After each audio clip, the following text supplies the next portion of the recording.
Alright, what's up stream? I'm MunchaKoopas. This game is Runbow. I'll be running the Behemoth mode. Are we ready for the countdown and everything? Just give me a countdown and wait. Okay. Actually, it doesn't really matter for timer because we just use an in-game timer that's displayed on screen the whole time, but we'll have it for the sake of the stream. So I'll just give a countdown. 3, 2, 1, go. So yeah, I'll let this cutscene play as well. It's very short, but explains the plot. You're out racing with your buddy, and then this giant lizard comes out of the ground and eats you. So you have to escape from the belly of the beast. This game is Runbow. This mode is called the Behemoth.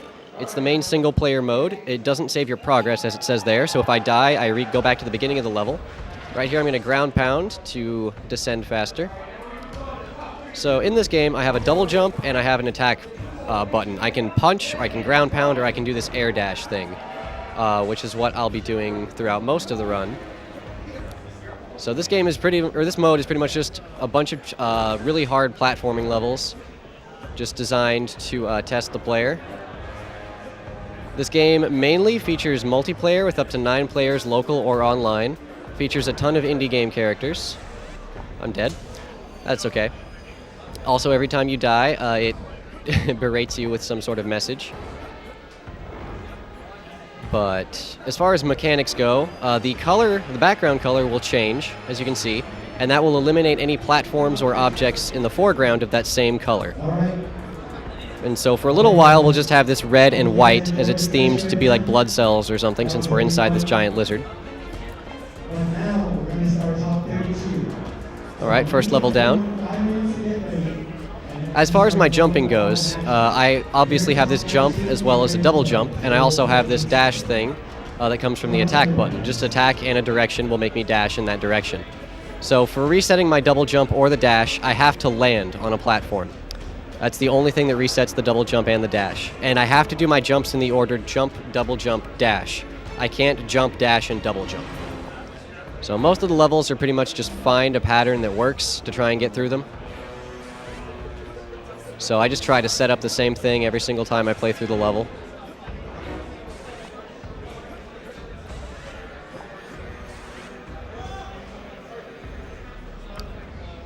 Alright, moving right along. This level you can actually skip a little bit instead of having to wait for the colors if you can get max height on your jumps. And then if I'd played better, I could have met that cycle faster. That's okay.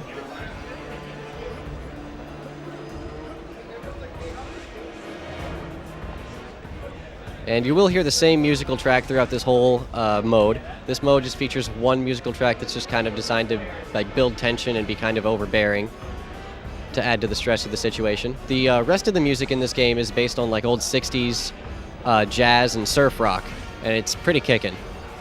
I might play a little, just a little bit of one track after that, just in case anyone's interested. Obviously, as you can see, the colors will change at varying speeds. And so the main thing to look out for in levels like that is that you just meet the cycles properly.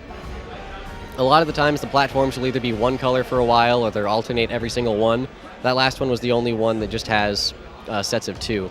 On this one, I have to do this little stutter step I'm doing because I actually move faster than the colors move in the background. So if I were to just run through this, I would actually run ahead of the platforms and just fall through them into the stomach acid.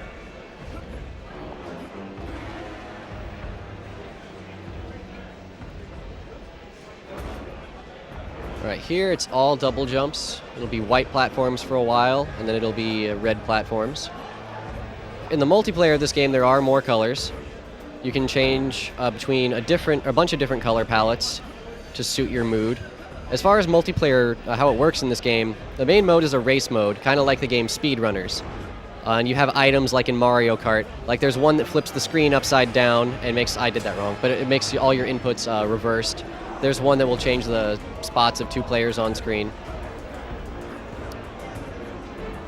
This game's a lot of fun.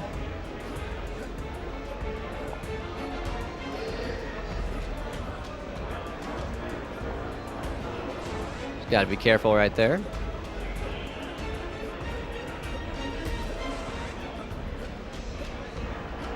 Also, something to note is that every time you see these little dust clouds appear under my character, it slows me down just by a couple of frames, and my character actually doesn't move in whatever direction I'm holding. This level is a vertical auto-scroller. I'm fairly certain you could probably sequence break a little bit of this by getting ahead of these cycles. But the problem is that if you get ahead of them, there's nowhere else to go because you'll be on a cycle where there's no platforms on screen. So instead, you just kind of have to patiently go through it. It's kind of hard to practice sections like this too, because of course you have to first get to them and then just spend all your time dying trying to figure it out.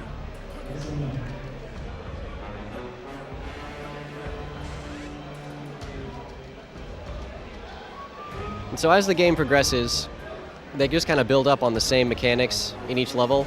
So like this one, the platforms are farther apart. We'll have another vertical level, just like the one I did, but there will be fewer platforms, and I think the colors change faster.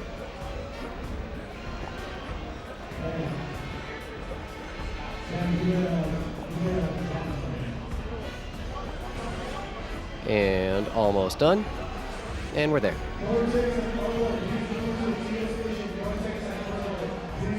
So here's the other vertical level. As you can already see, fewer platforms.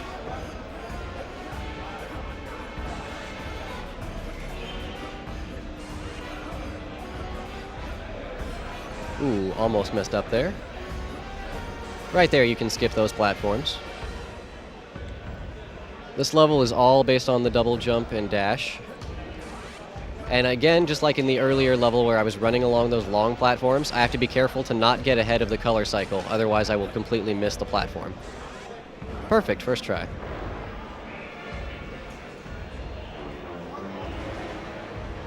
So my personal best in this category is a 17:09. The fastest time I've ever found is 15:46 with no deaths.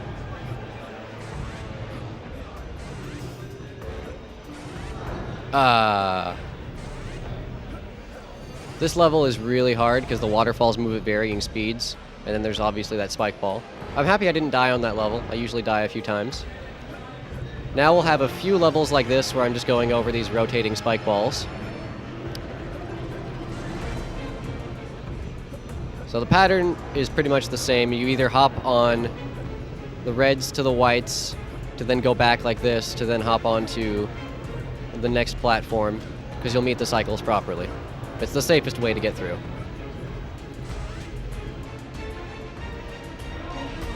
As far as the other modes in this game go, the multiplayer mode, there's a race mode, deathmatch, King of the Hill. There's a mode where it's everybody else versus the gamepad user, and the gamepad user can create obstacles and other challenges in the levels for the players to encounter. And then there is another single-player mode that you can play with multiple people, but it's best played single-player.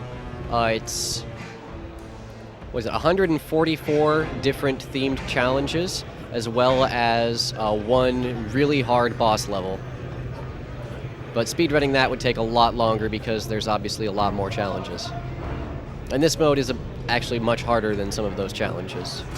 I made a mistake. Apparently I am only a man.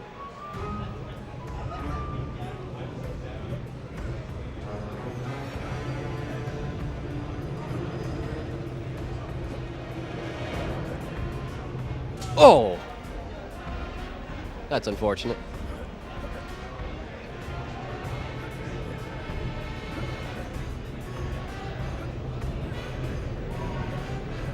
Right.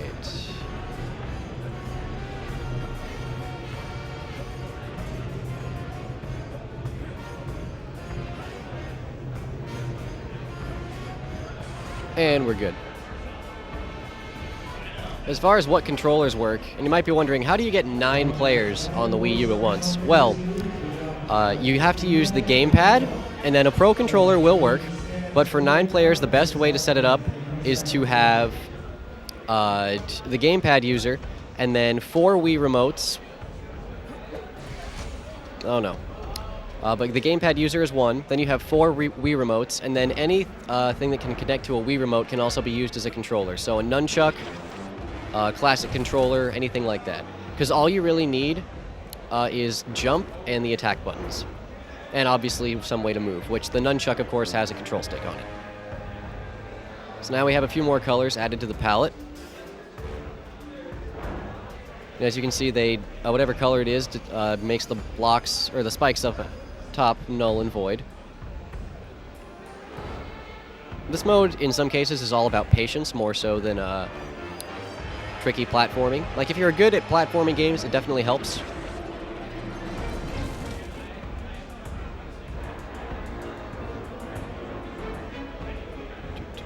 Green. Should be red. And this tan one.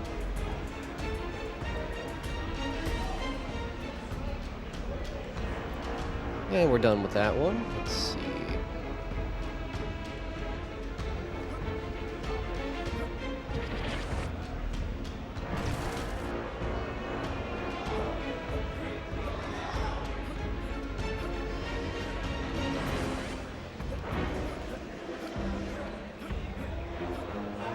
Alright, gotta focus on this level. It's kind of tricky. Ah, we're good.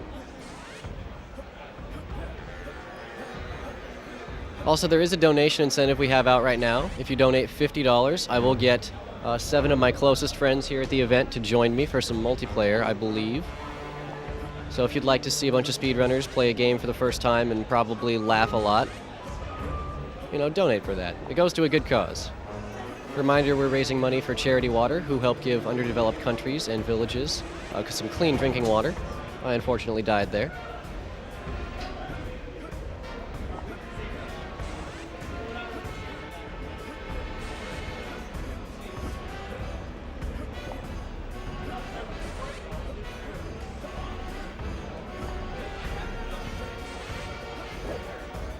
Alright. Now we'll have a harder variation on that level. As you can see, the barriers now move.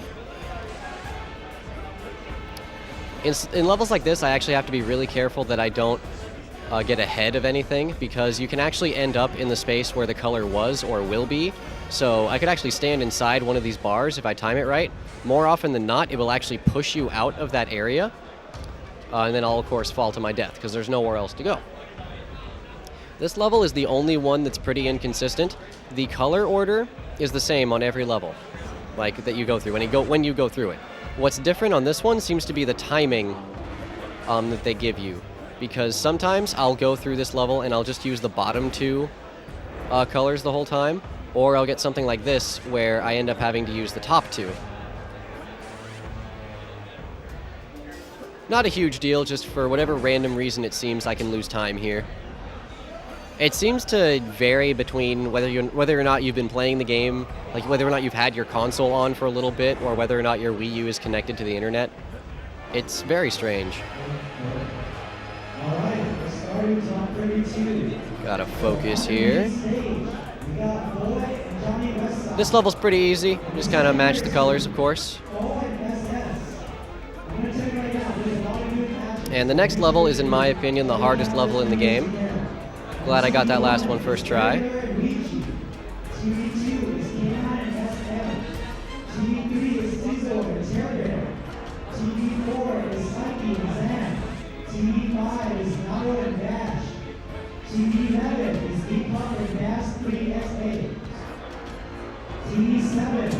Ooh, I was one more away from getting there, but I just got too close to the spikes. It's okay, hopefully we don't get stuck here for a while.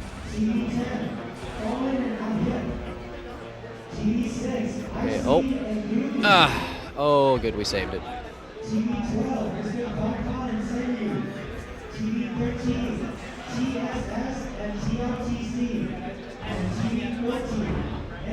And we're through second try. That's pretty good. So now we get to kind of relax for a little bit, play some levels, more like the first bit. We're back to red and white. This level's pretty straightforward, as most of them are. Just have to memorize where the white line platforms will be.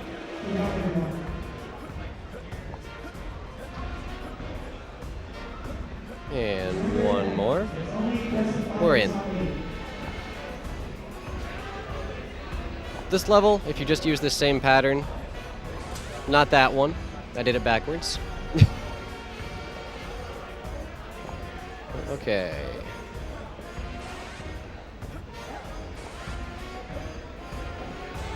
There. If I do this same pattern of jump forward, jump in place, dash, I will get through this level easy every time. There. So there is an achievement in-game for beating this mode in under 20 minutes or less than 10 deaths. I have earned both of those. My ultimate goal would be a deathless run of this.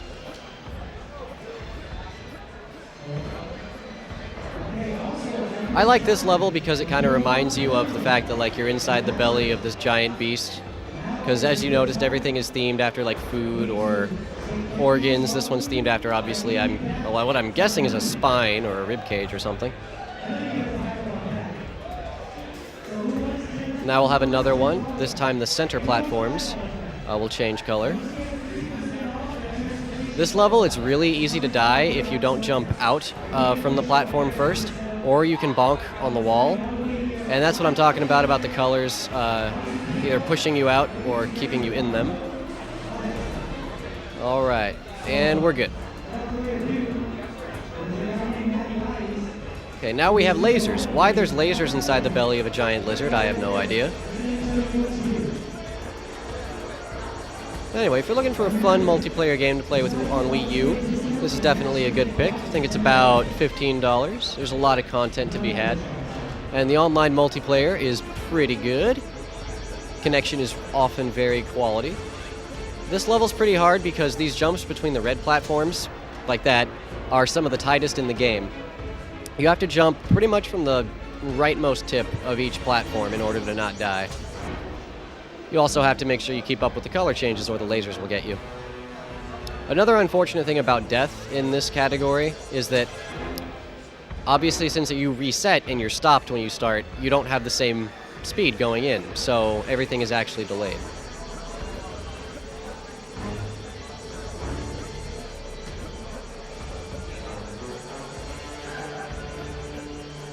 And we're good. All right, we're on to the last 3 levels. Also some of the most challenging levels. I still say the one earlier that I said was hardest was the hardest.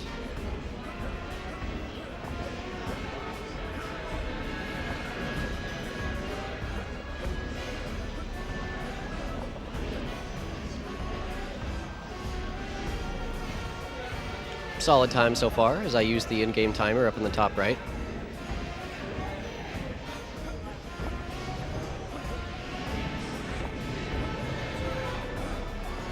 Oh.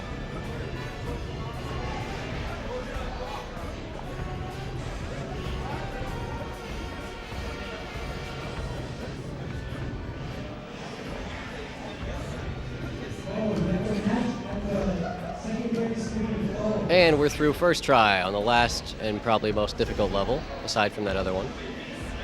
So there's only one way to die in this last level. Time will be when I touch the trophy at the end here, so it's coming up. But we use in-game timer anyway. And the only place we can die is in this pool of stomach acid coming up. And jump, jump, dash, and we're good. Now we just run up this hill. Every character in this game does have a taunt, otherwise they just share the same... That's my taunt. Every other game... Time. Sorry. Every other character just shares the same mechanics. So we'll see what our time is right here. And we got 17:33, 24 seconds off PB for me. Not bad, not bad. So, did chat manage to meet my challenge for the incentive? Let me see really quick. Doesn't look like it, unfortunately. That is unfortunate. Maybe we can get that going if we need to fill time somewhere. Sounds good. Oh well. That means just we'll catch up some time on the schedule. Anyway, thank you everybody for watching. And up next, what do we have next? Up next, we have NNA Misadventures with Konosumi. Oh, sick. By the way, the Big End mode incentive is not met yet. We need $50 for that. You want to do that. 50 or 15? 50. 50. Okay, well, folks, get that big head mode incentive met. This is Muncha. I'm out. All right.